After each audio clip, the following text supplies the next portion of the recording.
Rush is back, and the first question that comes to mind is, who's gonna play the drums?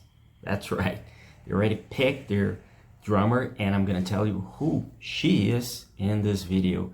So first, please subscribe to the channel, like the video, and leave your comment. My name is Rafael, and you're watching Rock and Roll Garage. Well, her name is Anika Nilles. She was born in Germany. She is a 42-year-old drummer who first achieved fame around 2010 with her YouTube channel. She's got a big YouTube channel where she plays the drums and shows techniques and etc. like a regular YouTube drumming channol. And she's the chosen one. And according to Geddy Lee, in the official video they released, he heard about her. It was a friend who used to play with Jeff Beck who first presented Geddy Lee with her videos and the way she played and etc. And they already jammed together, Geddy, Alex, and her, to see if things would work. They had been playing for quite a while together, rehearsing, and they felt they had the drummer they needed to replace, and this is what Geddy Lee said, to replace the irreplaceable. And you know, the big question about a possible Rush comeback was this: who's gonna replace Neil Peart, who is considered the greatest drummer of all time for a lot of people, and he's always mentioned it with John Bonham up there, you know, the first and the second position. But let's talk more about Anika Nilles. She, as I said, is a drummer, German drummer, and she has released a few records on her own, including full-length albums to date until 2025, which both had a band called Neville as the backing band for her. One is called Pickler in 2017, and the other one For a Colorful Soul in 2020. She was born into a family with multiple drummers, and she started drumming at the age of 6. And when interviewed by South African drummer, she mentioned having 2 uncles, 1 cousin, and a father who are drummers. Her father taught me she said her father taught me the first grooves as he realized I was interested in drumming. And after school, she had a career in social education, which she left to pursue drumming full-time. She earned a degree in popular music from the Popakademie Baden-Württemberg in Mannheim, Germany. And she posted her first original compositions, the first one, which was called Wild Boy in 2013, followed by Alter Ego in 2014. These and other music videos usually contain a visual recording of her drumming alongside previously recorded music. And in 2017, as I said, she debuted with the album Pickler, consisting of 10 instrumental tracks. And she, over these years, she has received a number of awards.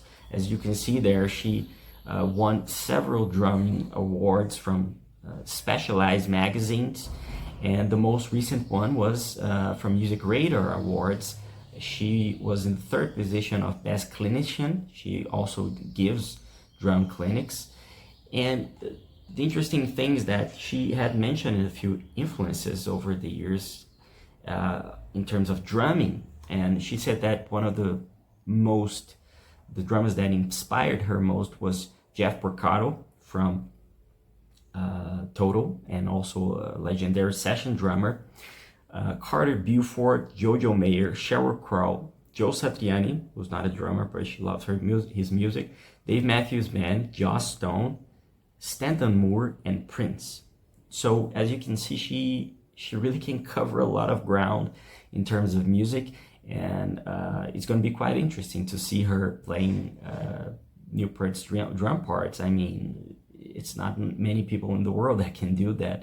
And the interesting thing is that if we go back before this announcement a couple of years ago, when Alex and Geddy Lee first talked about Neil Peart's passing with the press, gave interviews, they said that, you know, after Neil Peart's death was announced back in 2020, you know, there were people who waited only a few hours and a few days to send them an email and say, hey, if you're looking for a drummer, you know, I'm interested. And famous drummers did that according to them, which was obviously not a good thing to do. I mean, you know, their bandmate for decades, a guy who changed the course of the band, died, and you know, people were already throwing themselves to Alex and Geddy, saying they could play drums if they were interested.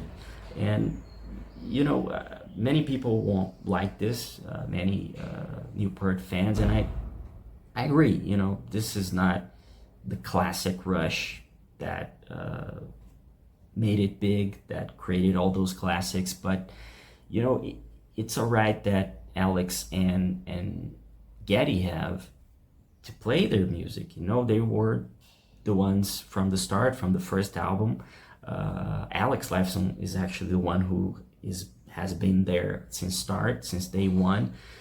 But both of them, who are, you know, they're childhood friends, they are back together, and that's beautiful. You know, I mean, it's what they do. You know, I know we love the classic lineup, and it's really hard to imagine a band like Rush without Neil Peart. And the same thing if you compare it to Led Zeppelin. You know, they decided after Bonham died, they would call it a day. They wouldn't continue, and obviously there were some reunions with Phil Collins on drums and then with Jason Bonham, but it's obviously not the same, you know, for a long tour and etc. But it's kind of like that, you know. I feel like it's like seeing Led Zeppelin to continue without Bonham, but and I wouldn't mind if Zeppelin continued without Bonham, because, you know, although they were important parts of these bands, and Neil Peart maybe even more because he wrote the lyrics, most of the lyrics for the band after the second album. You know, they were part of the music. They, you know, you still have two seminal members of the band, Alex and Geddy, who are equally important as Neil, in my opinion. Although, you know, the status of Neil Peart and his technique and his talent, it's obviously a gigantic thing. And I think Geddy and Alex are quite underrated as well. But, you know, it's their right to do it, you know. And I'm completely good with that. And if Rush comes to my town, I'm certainly going. I never had the chance to see them with Neil Peart. And, you know, it's cool because it's a good thing for them. And they have Neil Peart's family blessing. And new generations like me, you know, we're going to have the chance to see Rush playing live, at least, you know, two of the three classic members of the band. So I think it's a good thing. I'm excited to see how they're going to sound with this new drummer.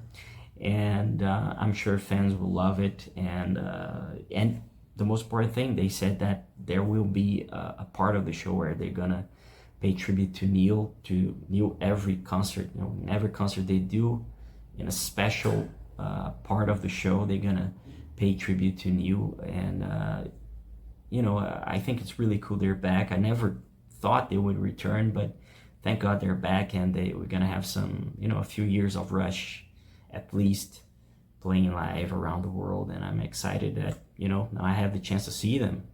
Who knows?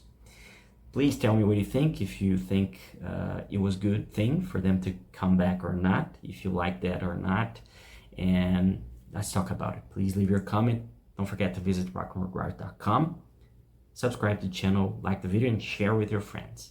Thank you for watching, and I'll see you later.